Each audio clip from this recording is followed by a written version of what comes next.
कैसे इस लड़की की स्माइल गलती से मीम मटेरियल बन गई? क्या हुआ जब इंसान की अस्थियों को माइक्रोस्कोप के नीचे देखा गया? हॉट डॉग को हॉट डॉग ही क्यों कहा जाता है और शुगर को चीनी क्यों? चीनी से याद आया, चीनी लोगों और कुछ साउथ एशियन लोगों की आंखें छोटी सी क्यों होती हैं? क्या मिस्टर बीन सच में एलियन था? और क्या पोकेमोन ऐश को जानबूझकर दिया गया था? और अगर वो पिकाचू उसे नहीं मिलता तो शायद फ्यूचर ही चेंज हो जाता। ये लोग भीड़ों को पानी में क्यों फेंक रहे हैं? और इन जानवरों की दोस्ती देख के तुम्हें अपने दोस्त की याद आ जाएगी। वीडियो बहुत ही इंटरेस्टिंग होने वाली है, तो इसको एंड तक देखना। एम है 5000 लाइक्स का, कर दोगे? नंबर 15, क्या हुआ जब इंसान की एशेस को माइक्रोस्कोप के नीचे देखा गया? 2016 में एक फोटोग्राफर गैब्रिएला रेस ब्रुक्स ने अपनी फादर के क्रेमेशन के बाद उनकी एशेस को हाई पावर माइक्रोस्कोप में देखने का फैसला किया। ये एक इमोशनल और पर्सनल प्रोजेक्ट था, लेकिन जैसे ही उन्होंने माइक्रोस्कोप में देखा, वो नजारा बिल्कुल स्पेस जैसा लग रहा था, जैसे टेलीस्कोप से किसी दूर की गैलेक्सी को देख रहे हो। कहीं ऑरेंज ग्लो, कहीं ब्लू और ग्रीन शेड्स। टेक्सचर बिल्कुल नेबुला जैसा लग रहा था। अब यहाँ से बात और इंटरेस्टिंग हो जाती है। साइंस कहती है कि हमारी ह्यूमन बॉडी जिन मेन एलिमेंट से बनी है, ऑक्सीजन, कार्बन, हाइड्रोजन और नाइट्रोजन, यही सेम एलिमेंट स्टार्स के अंदर भी मिलते हैं। बड़े स्टार्स अपने कोर में न्यूक्लियर फ्यूजन के थ्रू नए एलिमेंट्स बनाते हैं। जब ये मैसिव स्टार्स एक्सप्लोड होते हैं तो ये एलिमेंट स्पेस में फैल जाते हैं और वही मटेरियल बाद में प्लैनेट्स और लाइफ का हिस्सा बन जाता है। 2017 के अराउंड एस्ट्रोनॉमर्स ने मिल्की वे के लगभग 1.5 लाख स्टार्स का केमिकल एनालिसिस किया।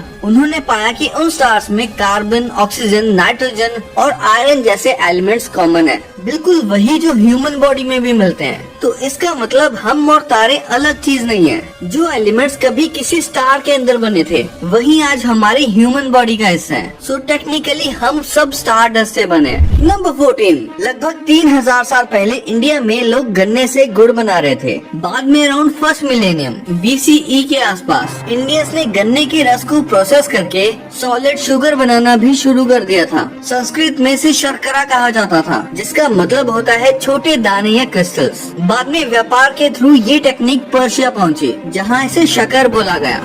अरबिक में ये सुकर बना, फिर फ्रेंच में शक्कर और आखिर इंग्लिश में ये वर्ड बन गया शुगर। लेकिन एक इंटरेस्टिंग ट्विस्ट है, जो शुरुआत में इंडिया में बनती थी वो आज वाली बिल्कुल सफेद व्हाइट शुगर नहीं थी। वो ज्यादा नेचुरल और ब्राउनिश टाइप की होती थी, गुड़ या रॉ शुगर जैसी। जब ये शुगर बनाने की टेक्निक चाइना पहुंची तो चाइनीज लोगों ने इस प्रोसेस को और रिफाइन किया। उन्होंने फिल्ट्रेशन और प्यूरिफिकेशन के थ्रू ज्यादा सफेद रिफाइंड शुगर बनाना शुरू की। बाद में जब रिफाइंड व्हाइट शुगर वापस ट्रेड के थ्रू इंडिया आई तो नॉर्थ इंडिया में इसे चीनी कहा जाने लगा, क्योंकि वो चीन यानी चाइना से आई थी। शुरू में व्हाइट शुगर एक लग्जरी आइटम थी, मतलब सिर्फ अमीर लोग ही अफोर्ड कर पाते थे। लेकिन 18 से 19 सेंचुरी तक लार्ज स्केल प्रोडक्शन और कॉलोनियल शुगर प्लांटेशंस की वजह से ये काफी सस्ती हो गई। तब धीरे धीरे लोग व्हाइट शुगर ज्यादा यूज करने लगे। आज इंडिया में इसे अलग अलग नाम से जानते हैं, चीनी, शक्कर, शुगर। वैसे आपके यहाँ इसे क्या कहते हैं? नंबर 13, अगर कभी आपको किसी पेड़ के छोटे से होल से बाहर झांकती हुई एक आंख दिखे तो घबराना मत, क्योंकि हो सकता है अंदर एक हॉर्नबिल बर्ड हो। दरअसल हॉर्नबिल नाम की एक बर्ड स्पीशीज का ब्रीडिंग स्टाइल काफी यूनिक होता है। जब ये जोड़ा अंडे देने के लिए सेफ जगह ढूंढता है तो फीमेल हॉर्नबिल किसी पुराने ट्री कैविटी के अंदर चली जाती है। उसके बाद मेल हॉर्नबिल मिट्टी, लकड़ी के टुकड़े और अपने सलाइवा की हेल्प से उस होल को बहुत छोटा सा कर देता है। सिर्फ एक पतला सा गैप छोड़ दिया जाता है जिससे वो फीमेल को खाना दे सके। इस दौरान फीमेल अंदर ही रहती है, वही अंडे देती है, उन्हें हैच करती है और शुरू के कुछ हफ्तों तक बच्चों के साथ कैविटी के अंदर ही रहती है। पूरे टाइम मेल हॉर्नबिल बाहर से खाना लाकर उस छोटे से गैप के थ्रू फीमेल और बाद में अपने बच्चों को खिलाता है। जब चिक्स थोड़े बड़े हो जाते हैं तब फीमेल और बाद में चिक्स मिलकर उस सील्ड वॉल को तोड़ देते हैं और फिर पूरी फैमिली एक साथ बाहर निकल कर आती है। नेचर में पार्टनरशिप का शायद ये सबसे अमेजिंग एग्जाम्पल है। नंबर 12, इस घायल हिप्पो के ऊपर एक छोटी सी चिड़िया बैठी है और पहली नजर में लगता है जैसे वो इसका खून पी रही हो, लेकिन फिर भी हिप्पो उसे भगा क्यों नहीं रहा? दरअसल ये है ऑक्सपेकर बर्ड। ये चिड़िया बड़े जानवरों जैसे हिप्पो, बफेलो, राइनो की बॉडी पर बैठकर उनकी स्किन पर लगे टिक्स और पैरासाइट्स को खाती है। इससे दोनों का फायदा होता है, चिड़िया को खाना मिलता है और जानवर को सफाई। कभी कभी ये घायल जानवरों के पास भी दिख जाती है। ये उनके घाव के आसपास के डेड टिश्यू या पैरासाइट्स को खाती है। इसी वजह से लोगों को लगता है कि वो वो सिर्फ खून पी रही है। लेकिन एक इम्पोर्टेंट बात, साइंटिस्ट के हिसाब से ऑक्सपैकर का रिलेशन थोड़ा कॉम्प्लेक्स है। ये ज्यादातर पैरासाइट्स खाती है, पर कभी कभी घाव में छेद भी कर देती है ताकि ब्लड मिलता रहे। फिर भी कई सिचुएशंस में ये जानवरों के लिए क्लीनिंग सर्विस का काम करती है। इसीलिए हिप्पो इसे तुरंत नहीं भगाता, क्योंकि नेचर में ये कभी कभी पार्टनरशिप का काम करती है। नेचर का सिस्टम सिंपल नहीं होता, पर काफी इंटरेस्टिंग जरूर होता है। नंबर 11, ये बच्चे के साथ क्या हो रहा है भाई? जो हो रहा है वो एक नॉर्मल मेडिकल टेस्ट का पार्ट हो सकता है। इसे गैलेंट रिफ्लेक्स कहते हैं। न्यू बोर्न बेबीज में एक नेचुरल रिफ्लेक्स होता है। जब बेबी की पीठ के एक साइड पर हल्का सा उंगली से टच या हाथ फेरते हैं, तो बेबी अपनी कमर या हिप्स उसी साइड की तरफ थोड़ा सा हिला देता है। देखने में लगता है जैसे बेबी हल्का सा डांस कर रहा हो। डॉक्टर्स इस रिफ्लेक्स को इसलिए चेक करते हैं ताकि ये कंफर्म हो सके कि बेबी का नर्वस सिस्टम और स्पाइनल कॉर्ड ठीक से काम कर रहे हैं। अगर बेबी स्टिमुलेशन के बाद प्रॉपर मूवमेंट करता है तो ये यूजुअली नॉर्मल साइन होता है। अगर रिस्पांस ना मिले तो डॉक्टर्स और डिटेल चेकअप करते हैं, क्योंकि कभी कभी ये नर्व या डेवलपमेंट इशू का इंडिकेशन हो सकता है। लेकिन याद रखो, ये कोई मजाक या सोशल मीडिया चैलेंज नहीं है, इसीलिए अपने मोहल्ले के बच्चों पर ट्राई करने की बिल्कुल जरूरत नहीं है। ये टेस्ट सिर्फ ट्रेन्ड मेडिकल प्रोफेशनल्स ही सेफली करते हैं। नंबर 10, आप सबने मिस्टर बीन तो देखा ही होगा, लेकिन क्या कभी आपने नोटिस किया कि लाइव एक्शन सीरीज के ओपनिंग शॉट में क्या होता है? एक ब्राइट सी स्पॉटलाइट आसमान से नीचे आती है और मिस्टर बीन सीधा उस लाइट के अंदर से जमीन पर गिरता है। अब अगर मैं बोलूं कि मिस्टर बीन एक्चुअली एक एलियन है, तो क्या आप मानोगे? इस थ्योरी को समझने के लिए हमें जाना पड़ेगा मिस्टर बीन की एनिमेटेड सीरीज के एक एपिसोड में। एनिमेटेड सीरीज का एक एपिसोड है डबल ट्रबल। इस एपिसोड में मिस्टर बीन एक शॉप से बाहर निकलता है और देखता है कि उसकी कार के बिल्कुल साइड में एक और सेम कार खड़ी है। थोड़ा वेट करने के बाद वो देखता है कि सामने एक और मिस्टर बीन खड़ा है। नेचुरली वो उसका पीछा करता है और जब उसे पकड़ता है तो पता चलता है कि वो मिस्टर बीन नहीं बल्कि मिस्टर पॉड है। और सबसे इंटरेस्टिंग बात, मिस्टर पॉड के पास टेडी की जगह एक पेंगुइन होता है। दोनों धीरे धीरे दोस्त बन जाते हैं। मिस्टर बीन उसे डिनर पर इनवाइट करता है अपनी गर्लफ्रेंड के साथ, लेकिन डिनर के दौरान मिस्टर बीन को जेलसी होने लगती है, क्योंकि मिस्टर पॉड उसकी गर्लफ्रेंड को इम्प्रेस करने की कोशिश कर रहा होता है। फिर मिस्टर पॉड उसकी गर्लफ्रेंड से कहता है, चलो तुम्हें कहीं घुमाने ले चलता हूँ। वो उसे एक ओपन फील्ड में ले जाता है जहाँ एक स्पेसशिप खड़ी होती है। मिस्टर बीन भी पीछे पीछे पहुँच जाता है। जैसे ही मिस्टर पॉड गर्लफ्रेंड को स्पेस के अंदर ले जाता है, अंदर का सीन देखकर वो शॉक हो जाती है,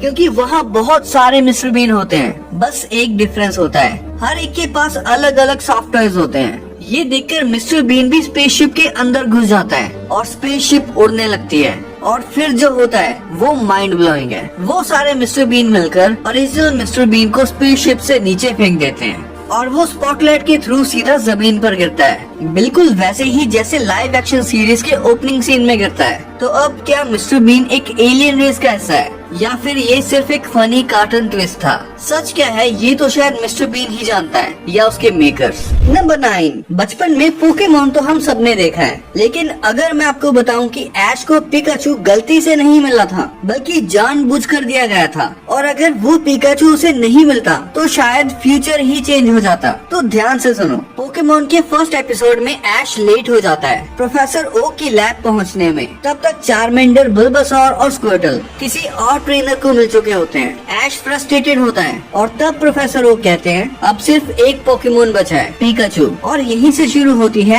ऐश और पिकाचू की जर्नी। सब कुछ नॉर्मल लगता है, एक कोइंसिडेंस जैसा, लेकिन फिर आती है पोकेमोन फॉरएवर मूवी। उसमें एक लड़का होता है सैमी। वो सेलेबी को एक पोकेमोन हंटर से बचाता है। सेलेबी के पास टाइम ट्रेवल की पावर होती है और खतरे से बचने के लिए वो फ्यूचर में जंप कर देता है और फ्यूचर में वो मिलता है ऐश और पिकाचू से। सैमी भी उसके साथ फ्यूचर में आ जाता है। फिर ऐश, पिकाचू और उनके फ्रेंड्स उसकी हेल्प करते हैं उसकी टाइमलाइन में जाकर विलन को हराने में, और इस फाइट में पिकाचू का रोल काफी इम्पोर्टेंट होता है। सब कुछ खत्म होने के बाद सैमी और सेलेबी वापस अपने टाइम में जाने लगते हैं। ऐश उन्हें सी ऑफ करता है और एक इमोशनल गुड बाय होती है। लेकिन असली ट्विस्ट मूवी के एंड में आता है। जब सैमी अपने पास्ट में वापस लौटता है तब रिवील होता है कि सैमी ही आगे चलकर सैमुअल ओक यानी प्रोफेसर ओक बनने वाला है। मतलब तब प्रोफेसर ओक अपने बचपन में फ्यूचर के ऐश और पिकाचू से मिल चुका था। अब थ्योरी यहाँ से शुरू होती है। अगर ओक ने बचपन में ही देख लिया था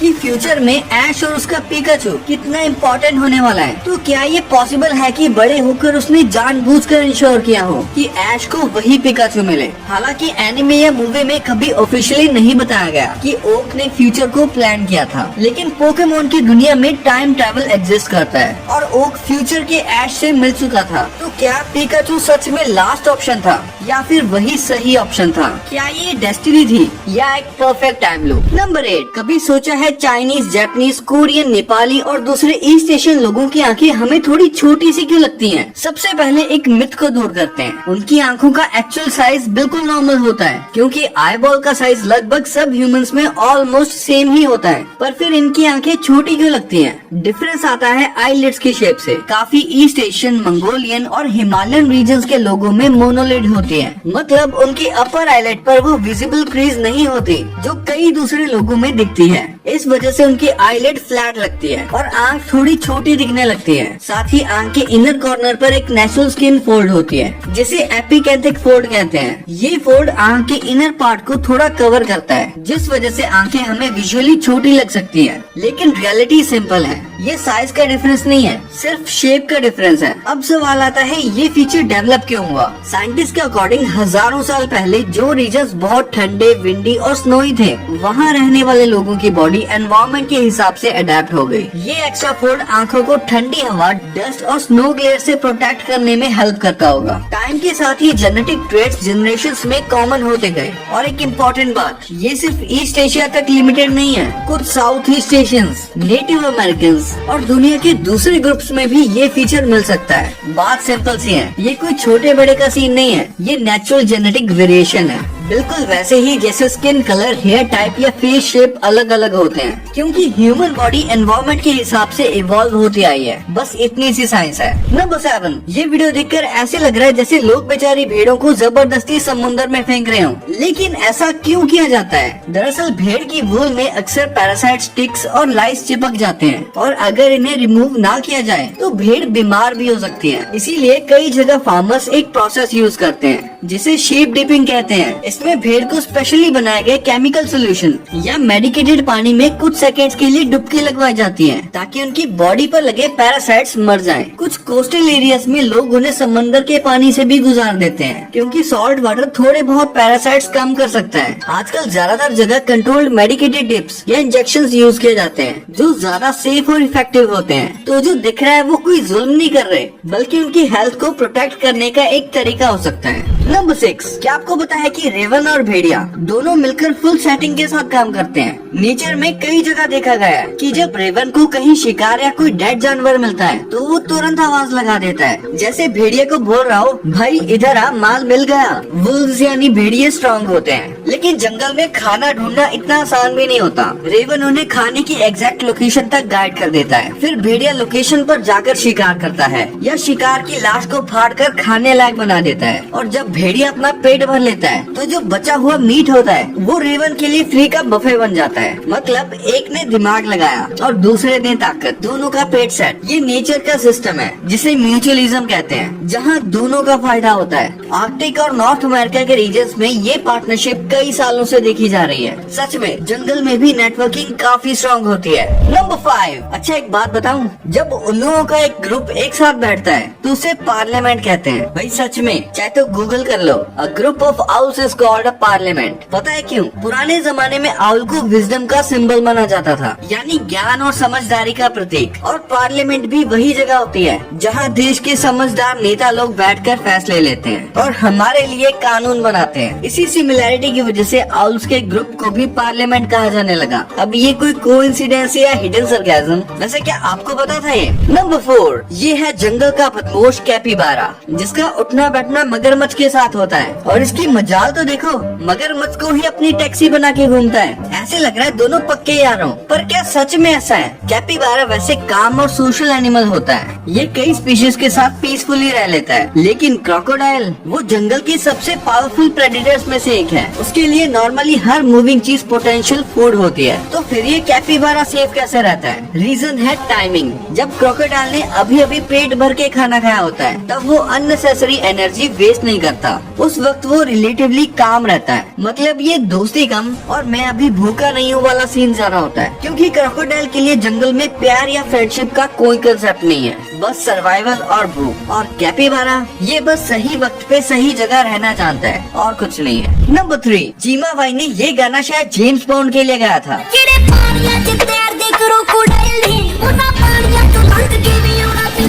क्योंकि 1973 में जेम्स बॉन्ड की film Live and Let Die में एक सीन था, जहां जेम्स बॉन्ड को क्रोकोडाइल से भरे पानी को क्रॉस करना होता है। लेकिन ट्विस्ट सुनो, वो क्रोकोडाइल सीजीआई नहीं थे, वो सारे असली थे। इसीलिए इस डेंजरस स्टंट को स्टंटमैन रॉस कानांगा ने परफॉर्म किया था। उन्होंने सच में जिंदा क्रोकोडाइल्स के ऊपर से भागकर सीन शूट किया था। मल्टीपल अटेम्प्ट्स लगे और एक बार तो क्रोकोडाइल ने उन्हें पकड़ भी लिया था। आज के टाइम में शायद ऐसा स्टंट ग्रीन स्क्रीन से होता, लेकिन उस वक्त एक्शन का मतलब होता था रियल रिस्क। नंबर 2, कभी सोचा है हॉट डॉग को हॉट डॉग क्यों कहते हैं? क्या कभी इसमें डॉग का मीट होता था? कहानी शुरू होती है जर्मनी से। वहाँ एक लंबी पतली सॉसेज बनती थी, जिसे डैशन सॉसेज कहा जाता था, क्योंकि वो शेप में डैशन डॉग जैसे दिखती थी। अब सॉसेज क्या होता है? ये मिक्स्ड मीट का रोल होता है, जिसे मसालों के साथ मिक्स करके एक केसिंग के अंदर भरा जाता है। केसिंग नेचुरल भी हो सकती है, जो जानवरों की आंतों से बनती है, या आर्टिफिशियल भी हो सकती है, जैसे कोलेजन या सेलुलोज से बनी कवरिंग। 19वीं सेंचुरी में जर्मन इमिग्रेंट्स ये सॉसेज अमेरिका ले आए। वहाँ इसे गर्मा गर्म ब्रेड के अंदर सर्व किया जाने लगा। 1900 के अराउंड एक कार्टूनिस्ट ने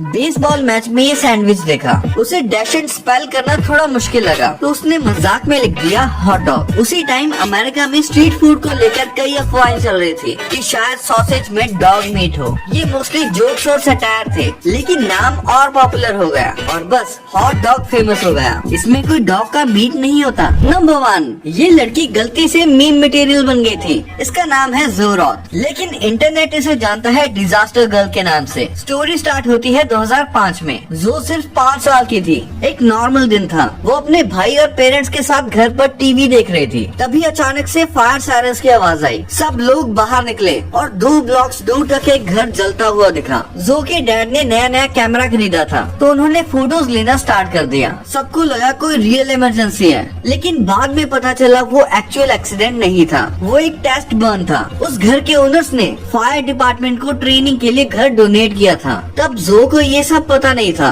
वो बस जलते घर को देख रही थी। और तभी उसके डैड ने बोला स्माइल, और उसने जो एक्सप्रेशन दिया वही इंटरनेट हिस्ट्री बन गया। अब इंटरेस्टिंग पार्ट सुनो, जो ने खुद वो फोटो इंटरनेट पर अपलोड नहीं की थी। 2007 में उसके डैड ने वो फोटो एक फोटोग्राफी कॉन्टेस्ट में सबमिट की थी। वहाँ से ये फोटो वायरल हुई और फिर लोगों ने उसे एडिट करके अलग अलग डिजास्टर सीन्स के साथ मीम बनाना शुरू कर दिया। बस एक रैंडम स्माइल से वो बन गई डिजास्टर गर्ल। कभी कभी मीम बनने के लिए कुछ गलत करना जरूरी नहीं, सिर्फ टाइमिंग परफेक्ट होनी चाहिए। तो ये वीडियो यही एंड होती है।